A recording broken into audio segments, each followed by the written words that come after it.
Bajaj housing finance allotment complete అయింది. కొంతమంది ఆన్లైన్లో స్టేటస్ చెక్ చేసుకుంటున్నారు. తమకు షేర్లు అలాట్ అయ్యాయని సంతోషం వ్యక్తం చేస్తున్నారు సోషల్ మీడియాలో. థర్స్డే నైట్ వరకు అలాట్మెంట్ డీటెయిల్స్ మొత్తం రావాల్సి ఉంది. కానీ చాలా మంది అప్లై చేశారు కాబట్టి అలాట్మెంట్ ప్రాసెస్ కూడా కొంచెం లేట్ అయింది. ఇప్పటి వరకు ఏ ఐపీఓకి లభించని రెస్పాన్స్ బజాజ్ హౌసింగ్ ఫైనాన్స్ కి లభించింది. ముఖ్యంగా 3 lakh crores worth bits apply చేశారు. ఈ వాల్యూ ఇండియన్ జీడిపితో కంపేర్ చేస్తే అరౌండ్ 1% ఉంటుంది. ఇండియన్ హిస్టరీలో ఒక ఐపీఓకి ఇంత అమౌంట్ రావడం ఇదే first time. Public or investors యొక్క రెస్పాన్స్ చూసిన తర్వాత ఈ ఐపీఓకి లిస్టింగ్ గెయిన్స్ చాలా ఎక్కువ వచ్చే అవకాశం ఉంటుంది. షేర్స్ అలాట్మెంట్ ప్రాసెస్ కంప్లీట్ అయిన తర్వాత Bajaj housing finance IPO grey market premium చాలా ఎక్కువగా పెరిగింది. ప్రస్తుతం ఒక షేరు ధర 77 ప్రీమియంతో లభిస్తుంది. అంటే ఇష్యూ ప్రైస్ 70 రూపీస్ ఉంటే 77 రూపీస్ అధికంగా చెల్లించేందుకు ఇన్వెస్టర్లు సిద్ధంగా ఉన్నారు. ఈ లెక్కన 1 షేర్ ప్రైస్ వచ్చేసి 147 దగ్గర లిస్ట్ అయ్యే అవకాశం ఉంటుంది. అంటే ఐపీఓ వచ్చిన వాళ్ళకి లిస్టింగ్ రోజు డైరెక్ట్గా 110% ప్రాఫిట్తో ఓపెన్ అవుతుంది వాళ్ళకి. ఒకవేళ మీరు లాంగ్ టర్మ్ ఇన్వెస్టర్స్ అయితే, నా మీనింగ్ 5 to 10 years అలా ఇన్వెస్ట్ చేయాలి అనుకుంటే మీరు హోల్డ్ చేసుకోవచ్చు. బట్ షార్ట్ టర్మ్లో మాత్రం అప్స్ అండ్ డౌన్స్ చూడొచ్చు. ఎందుకంటే ఏకంగా ఇది 100% పైగా పెరిగింది. ఐపీఓలోనే 100% పెరిగినందుకు ప్రాఫిట్ బుకింగ్ కూడా రావచ్చు. హౌసింగ్ ఫైనాన్స్ సెక్టర్లో మీరు చూసుకుంటే ఈ కంపెనీది హైయెస్ట్ మార్కెట్ క్యాపిటల్ ఉంది. Around 58,200 plus market capital Bajaj housing ఫైనాన్స్కి ఉంది. ఈ కంపెనీ లిస్ట్ కాకముందే దీని యొక్క పిఈ వాల్యూ 33 ఉంది.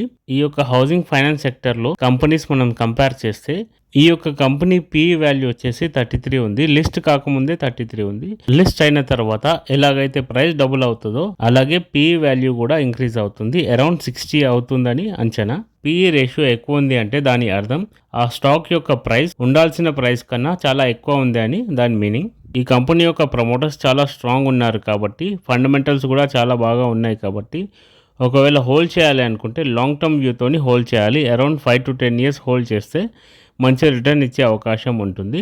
లిస్ట్ అయిన తర్వాత కూడా ఈ యొక్క స్టాక్ ప్రైస్ ఇంక్రీజ్ అయ్యే అవకాశం ఉంది. ఒకవేళ మీరు షార్ట్ టర్మ్ కోసం ఇన్వెస్ట్ చేసినట్టయితే మీరు ప్రాఫిట్ బుక్ చేసుకొని ఎగ్జిట్ అయిపోవచ్చు.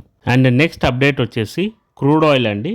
క్రూడ్ ఆయిల్ ప్రైజెస్ గ్లోబల్లీ తగ్గే అవకాశం ఉందని న్యూస్ వస్తున్నాయి. సో ఎక్కడైతే క్రూడ్ ఆయిల్ యూజ్ అవుతుందో ఆ కంపెనీస్కి తన యొక్క ప్రాఫిట్ మార్జిన్స్ ఇంక్రీజ్ అయ్యే అవకాశం ఉంటుంది నియర్ ఫ్యూచర్లో.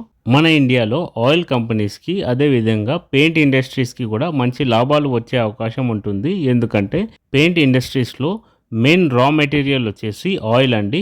ఆయిల్ యూజ్ చేస్తారు పెయింట్ ఇండస్ట్రీలో. సో వాటి యొక్క ప్రాఫిట్ మార్జిన్స్ కూడా ఇంక్రీజ్ అయ్యే అవకాశం ఉంటుంది. సో ఆ కంపెనీస్ మనం చూస్తే Indian oil corporation, HPCL, BPCL and Nerolac paints, Asian paints and Berger paints ఇవి లాభపడే అవకాశం ఉంటుంది. అదేవిధంగా మీరు చూస్తే పెయింట్ ఇండస్ట్రీ అంటే పెయింట్ సెక్టర్ ఇప్పటి వరకు చాలా లో రిటర్న్స్ ఇచ్చాయి. సో అవి కన్సాలిడేషన్ జోన్లో ఉన్నాయి కాబట్టి పెయింట్ ఇండస్ట్రీలో మంచి లాభాలు పొందే అవకాశం ఉంటుంది. ఆ స్టాక్స్లో మనం ఇన్వెస్ట్ చేస్తే మంచి రిటర్న్ కూడా పొందే అవకాశం ఉంటుంది. సో ఈ సెక్టర్స్లో మీరు కాన్సన్ట్రేట్ చేయొచ్చు. ఈ వీడియోలో డిస్కస్ చేసిన స్టాక్స్ ఓన్లీ లెర్నింగ్ పర్పస్ కోసం మాత్రమే అనాలిసిస్ చేస్తున్నాము. ఇది buy, sell or hold recommendation కాదు. ఒకవేళ ఇన్వెస్ట్ చేయాలి అనుకుంటే ఫైనాన్షియల్ అడ్వైజర్ని అడ్వైస్ తీసుకొని మాత్రమే ఇన్వెస్ట్ చేయండి. Thanks for watching our video.